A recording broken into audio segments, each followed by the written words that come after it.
Olda barza boki mulla tutti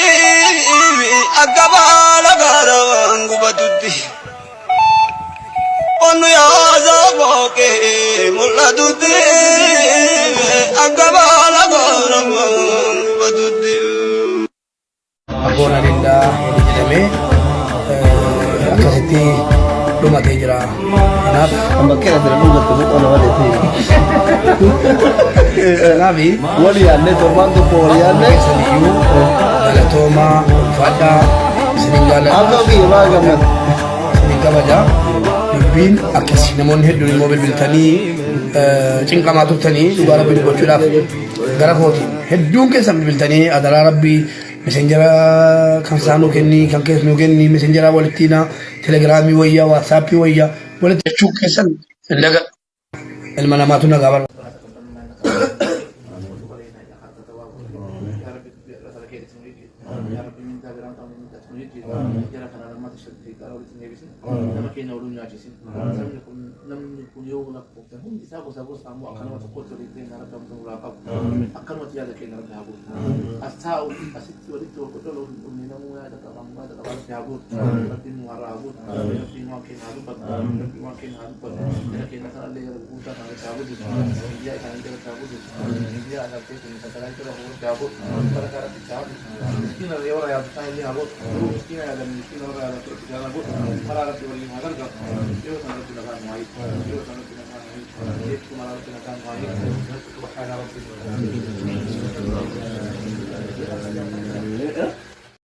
Abbaa fedhe yoo ta'e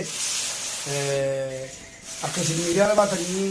mubaarikii qabsiise maaloo jettanii wal lolaa turtan argaan ture gadi ba'ee akka ulfiitti kennu akka inni hin qabsiifne dubbachuun koo akkasinii yaada hin taane keessa galtanii ilaalcha hin taane keessa galtanii waan hin taane dogoggora akkasiin dubbanneefadha maaliif waan ta'e qulqulleessuun gaariidha gaafa sana walitti bu'iinsa uumame gidduu galeetanii poolisiidhaan wallalee hidhame isa kana akkasitti baradhaa dhuguma sabaa isa miidhaa immoo inni iyyuu dubbateera saatii sana miila keessa galee darbachuus haa ta'uu dhawus haa ta'uu dogoggoraan akka ta'e ofitti fudhatee maanguddoo irra immoo hin darbamaa hin darbamu eenyunu maanguddoo irra darbuu hin danda'u kunoo jaarsoliin abbaa keenya taanu hedduu tas jiru hiriyoonni keenyas itti dabalamanii haala kanaan xumuramee afoona lillaa walii jedhamee akkasitti dhumatee jira. Kanaaf Bakka kana dhugatti boqonnaa malee ta'e. kanaaf Wali yaadne torbaan tokko wali yaadne. keessaniyyuu galatoomaa ulfaadhaa isinin Akka jaalladhaa biyya baa gammada. isinin kabaja dubbiin akkasii namoonni hedduun immoo bilbiltanii cinqamaa turtanii dhugaa rabbii dubbachuudhaaf gara kootiin hedduun keessan bilbiltanii adaraa rabbii mesenjera kan saanuu kenni kan keessa nuu kenni mesenjera walittiina telegiraamii wayyaa waatsaappii wayyaa walitti jaarsummaa isin dubbanna jechuun keessan hin dagadhu galatoomaa ilma namaatu nagaa barbaada nagaa waa hunda caalaa isin tufachuu yookaan immoo isin jibbuu utuu hin taane akka carraatee namootuma naannoo kana jiran maanguddoota naannoo kanarra jiran dabarfannee bakka kanatti yoo fixanne waa biraa fakkaata. Ammas immoo maanguddoonni beellamatanii guyyaa kanaa dhumna achirraan socho'ina jedhanii waan nu qabanii jiranuufi biyya biraatti yookiin immoo mesenjera keessaan dubbiin kun hin taatu jennee guyyaadhaa eegaa turre kunoo maanguddoonnis dhufanii maanguddoo yeroo inni immoo jara shabaabaa labiyaatti argitan qofa osoo hin taane maanguddoota abbaa keenya taanu hedduutu dhufee dubbatee haqa nuu kaa'e. Jaarsa dhattus seera dhattus dubbii dhumata kanaaf kunoo abbaa keenya kanatti siifuu qabiiti abbaa boritti maanguddaa keenya keessaa Media network illee as jira. tokko isaanii nama baay'ee jaallannuuf kabajnu namni beekan jiru kana Ameerikaa kana Awustiraaliyaa kana kola dulloomanii yoo baambor keenya abbaa borii tokko sheesaalii jiru sheewwan illee dhufanii dhimmoo isaan qabateenaan deebi'ee tapha ijoollee miti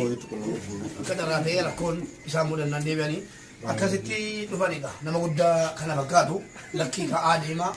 fixannu jedhamu. Akkasiin miidiyaa baatanii mubaarikii qabsiise maaloo.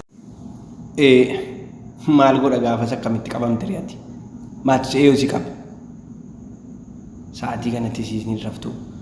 maal si qabeesh gaafas maaltu si qabsiise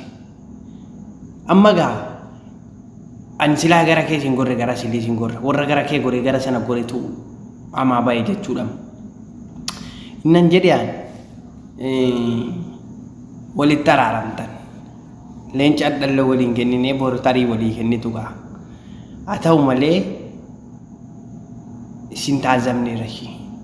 yoo wallolta rabbi jedha warri kaayiroo kun isinii kan balaa akkanaa fidu waslaattaan sii waslaattaa namaan hin jedhamu baare waslaattaati achumatti fixadhaa utuu miidhe meerre fatiyaan haati dubbii nagareenyaan eessa jirti addammoo hin nuuf